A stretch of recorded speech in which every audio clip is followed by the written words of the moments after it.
Well, if you see up top, I got 2 Thor killing that top expansion. Oh, Right actually, now. how far are you in here? I'm at 1755. Oh, really? I'm at 1726. All right, I'll wait till you catch up to 1755. I don't know what it is sometimes. The people. How did you get so far I ahead? don't know. I'm on faster speed. Are you on faster? Yeah. Okay, I don't know what it is. All right, I'll speed it up. Yeah, maybe since I'm recording and 1755. maybe since I'm recording, it kind of skips frames or makes All the right, game I'm run. there. Seven. Ready to unpause? Yeah, 1755. All right, grade 2, 1, go. Okay. So, so that attack, were you happy with the like how that attack went outside his expo? Um, yeah, I didn't feel too bad about it. You Like, seem to trade armies pretty well. yeah, trading armies is always good with Zerg because it forces their larvae to go into unit production and not more drones. And I also knew that it'd give me a chance to go back and kill the 12 o'clock expansions. With the 2 Thor drops. Yeah. Yeah, those Thors, like 2 Thors drop that hatchery pretty quick. Yep. So he's got a bunch of banelings out. Do you have a what's your like thoughts on like marine splitting versus like incoming baneling attack? Well, obviously, it's always a good idea to do it. It really just depends on control. I try to pull them back and keep them behind Thors. So And let like the Thors kill the banelings? Yeah, I mean, or even just like tank the damage as they're running in.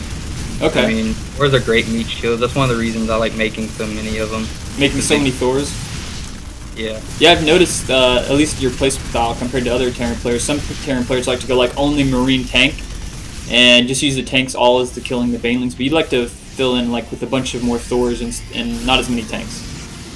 Yeah, that's pretty much my style. Just because they provide AA and they can tank baneling damage and they can like, you know, do. Their ground to ground damage is really good too. Like, Yeah. They're just a good overall unit. And of course you can repair them, which is nice. Yeah. So now you're just pushing straight in here. What is your thought on what bases to attack as far as if they're like expos? Well, Like what do you like to target? It depends. But this game, I just wanted to like choke off his natural because I knew that's where his main production was. He also had his roach warren and stuff out at the natural, so they'd be easy to hit from tank fire. Okay, so it kind of depends on positioning of maybe tech buildings if you can maybe get a free kill on one. Yeah, and I mean this opens me up to be able to attack the top expansions freely. Like there's no way he's gonna be able to get out to defend them unless he has a lot of mutalisks. Oh, okay, I see. So you're positioning yourself in between these bases so that if you want to go do a small harass like a Thor drop at the top, you can freely kill those bases. And exactly. It splits up its production. Like I always have the problem when I play Zerg, where you got half your base on one side of the map, half your base on the other, and you have units rallied, but there's an enemy army right in the middle, and it's really hard to control all those different rally points. Yeah. You see, I got like a couple Marines and 2 Thors going up to finish off those top expansions. Okay, yeah, I see. Just taking off there, and looks like you're getting ready to take your third at the gold as soon as that gets cleared up. Yep. And you're just kind of, sitting outside his base doing as much damage as possible. Pretty much just starve him out from here. Go for it, yeah, starve him out, just kind of, you have enough units outside his base that, I mean, even if he did kill that, you still did so much economic damage up to the top. Just like pressuring in multiple different locations after you kind of like got your foothold, you like to keep your main force stationary, so that way if they attack into you, they'll take a whole bunch of losses. Yeah. Well, as Terran, I think you're always in the best scenario when you're already set up and defended and they're attacking into you. So yeah, you can get into a good position and then you're pretty much set. Especially if you can get in a position that kind of, you're in that choke point so that they can't get past you, like you said, to go save their expos. And you're really just kind of, chopping the snake up into multiple pieces, so to speak, separating it in half and then taking one half out and kind of starving the other half. Yeah, right.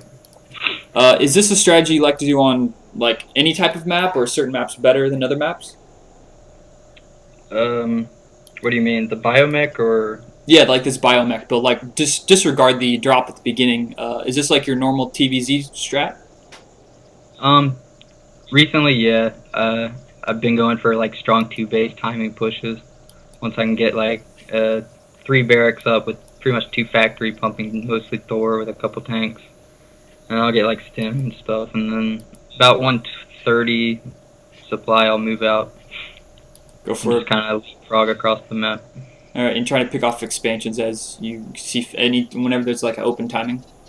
Right. I see you like to do a lot of like medevac, Thor flying around stuff. Is that something you just like you like doing? Excuse me. You like doing?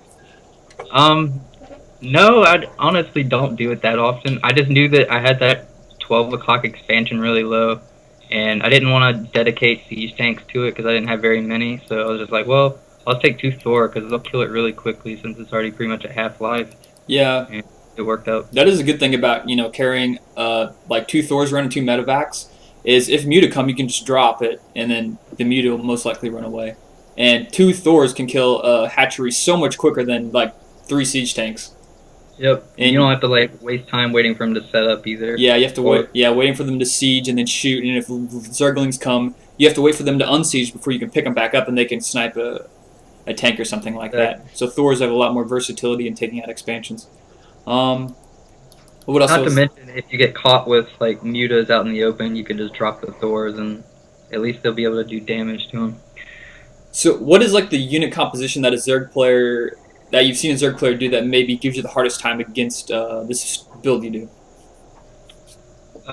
There's quite a few actually, like mass roach with good neural parasite and fungal growth use, like using fungals to slow down my army as I'm moving across the map, and then neural parasiting the Thors when we engage.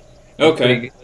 Yeah, But that makes sense because you have just a few number of Thors. Like your army size is really high food count, but it's a really low number of units. And whenever you have like a lower number of units, neural parasite gets more and more effective. yeah, exactly. And also, like, just even speedling with speed banes and a lot of muta with the magic box does pretty well, too. Like, I've been overrun by that as well. Just because there's like so many Zerglings. Yeah. They kind of like flood in between your tanks and. Gotcha. The splash will just kill all your bio, and the Thors are like focusing on the split up Mutalisk, so they're not doing a lot of damage. All right, cool. Let's see what else I was going to ask you. Oh yeah, I've talked to you. I've known you for a while. Let's see. We started playing like back in beta for Warcraft 3 expansion on the Westfall server. So yeah, and you played Starcraft 1 like right before this long time ago. So you played Terran back in Starcraft 1, right? Indeed. So you just figured you'd stick with Terran for Starcraft 2. I guess it kind of makes sense.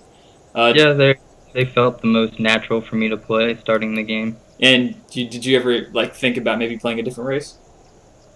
Yeah, I did consider playing a different race, but I don't know. I never feel like putting in the time to like completely learn the mechanics. Zerg's just completely different in how they play, and yeah, I kind of didn't like Protoss. I can vouch for that. Yeah, Zerg is definitely the weirdest between all 3 of the races for just like macroing and different stuff like that. So let's talk about GSL for a little bit. What do you think of like the way some Terran players have been playing GSL lately? I know you follow GSL, right? Yeah. I don't know. I'm kind of disappointed, like with all the SCV all-ins, aka bit by bit prime. But I think it really does a disservice to the race itself, and it's not a strategy that's gonna last in the long run. And I'm just tired of watching it, honestly. Like, if you've seen the Jinro versus Fox Moon game. Yeah, I watched those yesterday. I think that's really how Terran versus Zerg is going to start to be played and how it's going to shape up as a matchup. Yeah, I think Terran just needs to start playing more the way Zerg plays, if that makes any sense to you. Because, like, whenever I play Zerg, I'm always looking for another expansion, And whenever you do have a lead, you're not, okay, I'm going to go in and end the game. And it seems that's the way a lot of Terran players are playing. They go for just straight-in attacks and not more like late-game, overall map control type of plays, Yeah.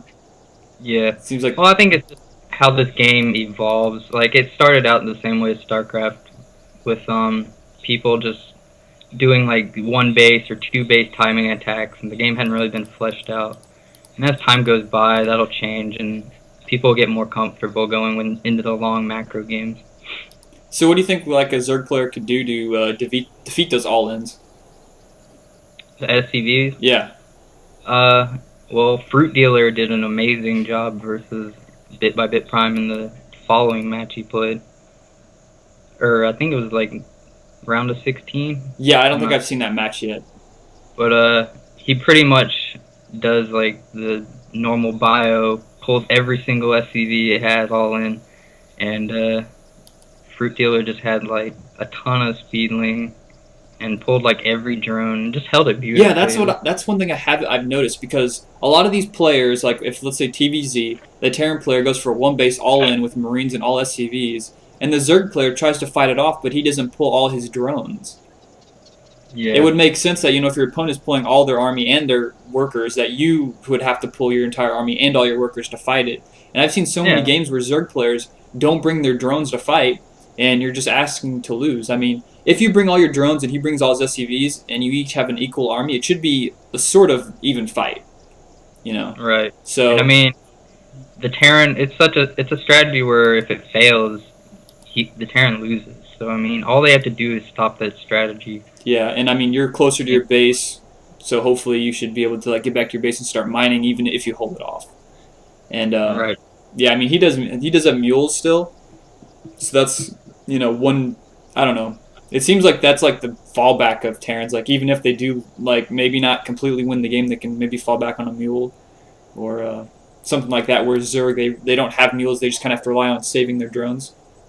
Right. I mean, it really just depends on how bad the attack gets crushed. Like, if they come out with, like, an even trade, Zerg loses all their drones, 2 plus their army, then I guess Terran's alright, but I don't know. It just does not seem like a solid strategy to me. Yeah, I think And, we'll probably see maybe maybe a little bit slower tech for Zerg. At least if they scout, like if they scout for an expo, they don't see an expo after a certain point. Maybe assume an all-in is coming. Maybe get up like 1 or 2 spine crawlers, and then don't tech to muta so quick. Get more banelings or zerglings, roaches, stuff like that. Lower tech units to fight it off with. yeah, like, for a while when, I guess, the strategy originally came out, a lot of Zergs were neglecting to get the early spine crawler. I think Artosa said it was Idra that was talking about coming up with a strategy getting the spine crawler right away. Maybe Yes, it was yeah, that like was in his game, his best of 3 versus I Am MVP on Blistering Sands. They were talking about that, where Edgar goes for the spine crawler at the expo as soon as it finishes, and just getting up that early spine crawler to stop that push. And I mean, spine crawlers do great against Marines. They 2-shot him, right? Yep, 2-shot, and they have 2 armor, so Marines don't do that good of damage to them either. Yeah, so they do what, like 4 damage to them, because the Marines normally do 6. Is that right? 3. They do 5 damage. Oh, they do 5. Oh wait, Cause yeah, no, you're right. You're right, 6. Yeah, okay. So yeah, definitely one spine crawler definitely would help, especially on maps like this where the entrance is there's such a smaller choke point, and one spine crawler can basically cover like the entire entrance. Yep. So thanks for being on. Is there anything else you want to talk about in this matchup, different maps or whatever? Not really. Shout out to 11 Gaming. This was a tryout match for me joining their team. All right. Big props to them. You can check them out at 11gaming.com. All right, cool stuff. And yeah, thanks for being on. And if you have any other cool strategies like TVP, TVT, any other TVZ strats, come on and we'll do another co-commentary analysis game for some of those. All right, man. Sounds good. Thanks for having me. All right, no problem. See you later. All right, everybody. I hope you enjoyed that. Check my YouTube page, like this, subscribe to my channel, all that good stuff. I'll see you guys later.